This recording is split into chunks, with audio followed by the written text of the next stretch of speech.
Alright, so I'm going to have y'all watch Yuri Bezmenov. He is a former very high-ranking KGB officer for that was in Soviet Russia, and he defected here back in the 80s at a great risk to his own life, but he could no longer handle what he was doing, what he was a part of.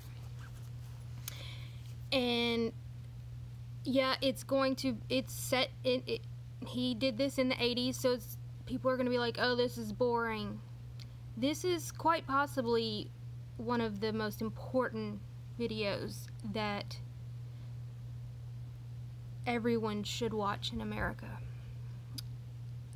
I'm playing this. I know a lot of people have watched Yuri, people on my YouTube channel, but I'm streaming on Facebook also, and it's very apparent to me, especially on Facebook, how many people have no clue what is going on.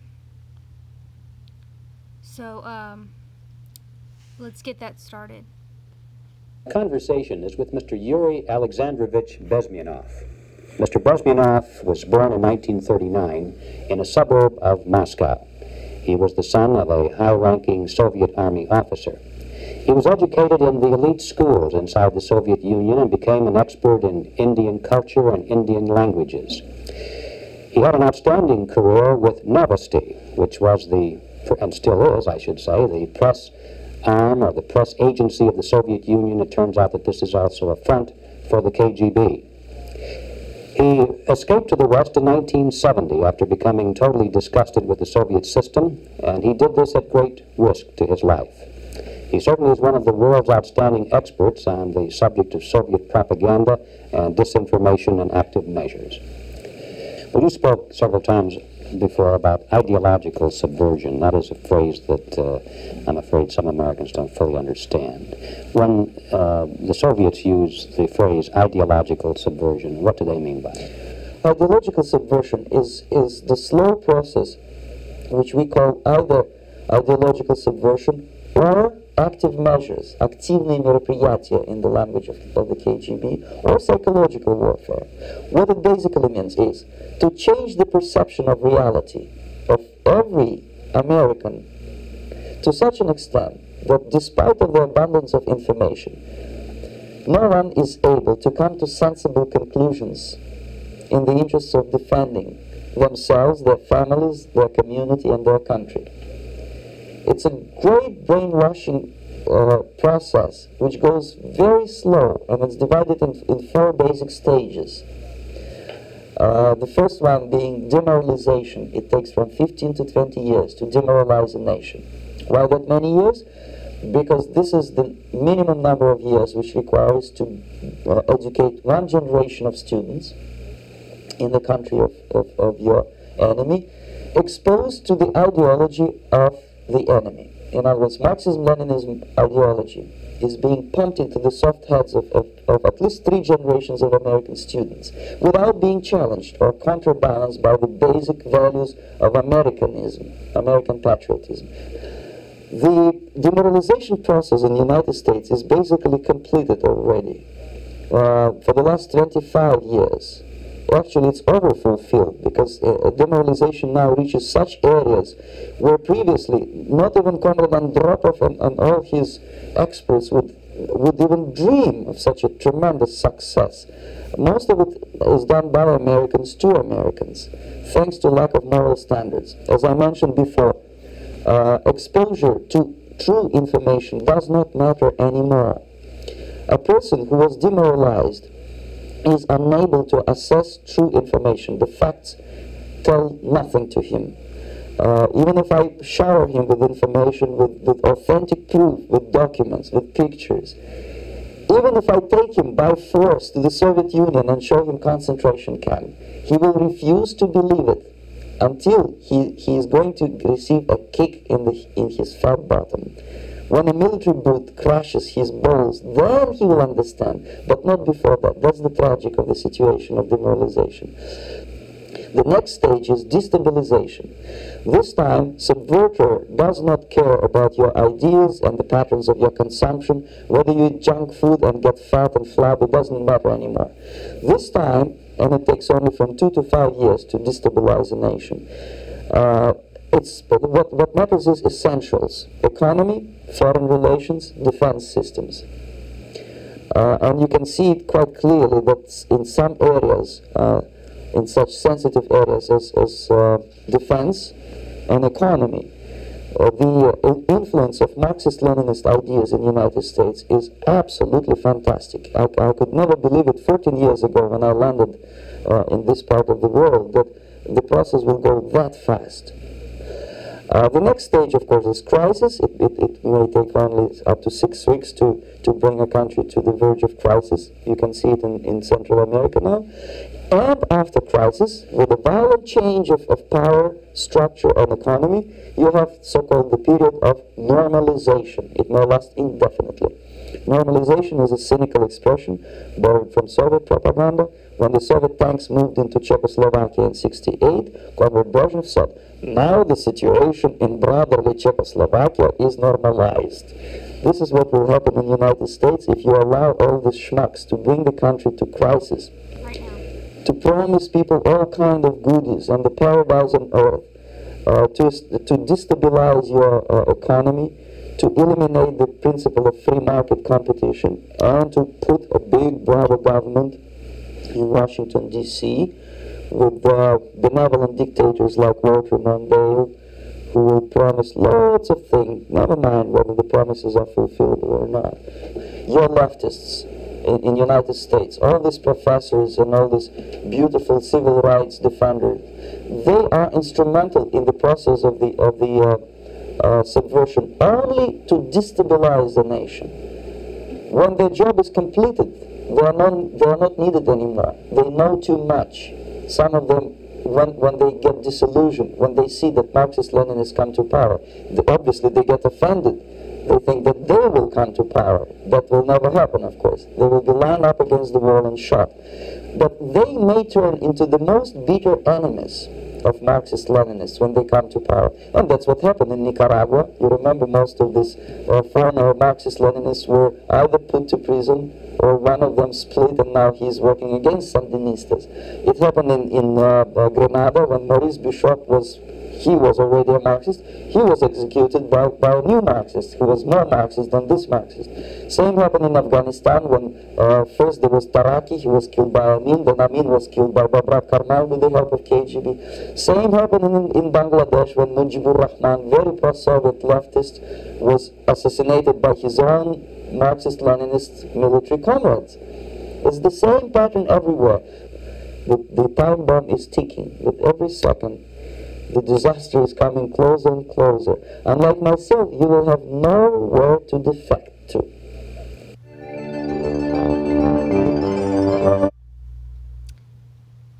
I know, I'm sure many of you are like, oh, that's crazy talk. Like, that wouldn't happen here. Well, look him up, Yuri Bezmenov. And watch the longer, he does,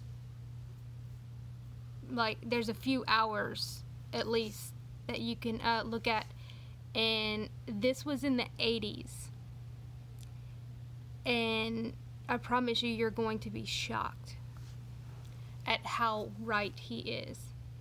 It's like he could see the future, but it's not.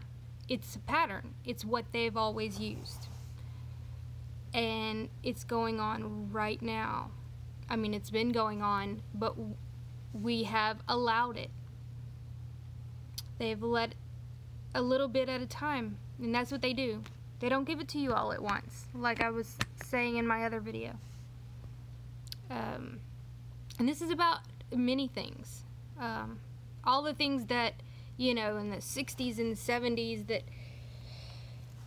would have been just absolutely abhorrent, you know, is now normal. Oh, it's 2018, what's wrong with you? It's 2019, what's wrong with you? Blah, blah, blah. That's what they wanted. And what's funny is he's so right. No matter if we put the facts right into your face, you're still going to deny it. But I'm sure there's some people that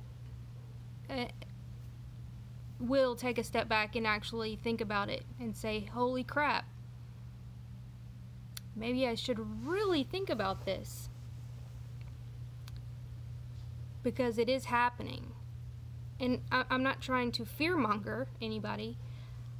I'm just preparing you, I guess. Because unlike other countries, when other countries fell, they weren't at the point that we are at. They didn't have all the technology. They didn't have, you know, they didn't rely on so many things. So it wasn't a huge deal for them to start farming and you know, getting things together. When our country fails, which it will, it hurts me to say it. It really does, and that's why I continue to speak out, no matter how much I'm censored, which I'm censored a lot.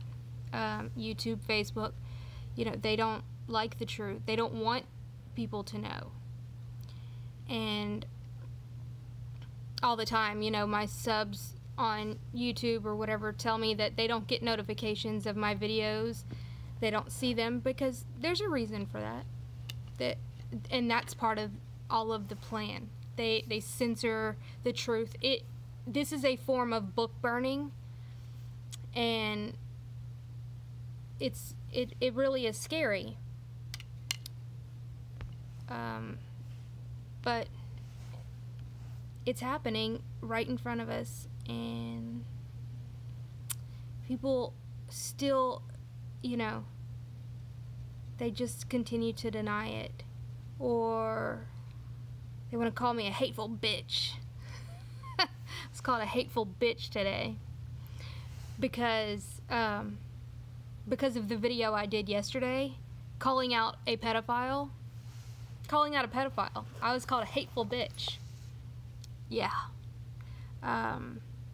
It just shows the cognitive dissonance and, you know, how much people cannot see past a headline or look into something a little more. It's quite shocking, honestly. And just like he said, you know, it is shocking that it happened so fast. A lot of these people would be very proud. The communists and whatnot. Because it took hundreds of years for other countries. Not America. And it hurts to watch it. Especially to watch it and watch people do nothing about it. Like that video that I'm talking about, that I was called a hateful bitch and all of these other things. About 3,000 people watched that video on Facebook. But the only people that had the guts to say anything about the video were the ones that were calling me a hateful bitch. I think there was one person that commented, you know, that it was good that I shared it. Calling out a pedophile. Calling out the demoralization, the hypersexualization of children. One of them is even an autistic child. Children as young as 2 years old. And I'm called a hateful bitch. That's the normalization stage. And people don't even have the guts to even put a thumbs up because they're scared. What are their friends gonna think? They might see what I meant, but they're not even brave enough to make a comment or put even a thumbs up or anything, because it's the normalization. It's the fear of being demonized by the outrage mafia cult that has, you know, taken over social media.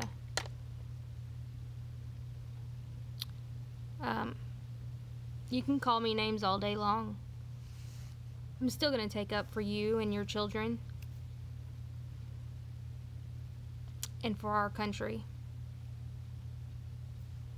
and do as much as I can. Y'all have a wonderful night. Like, share, subscribe.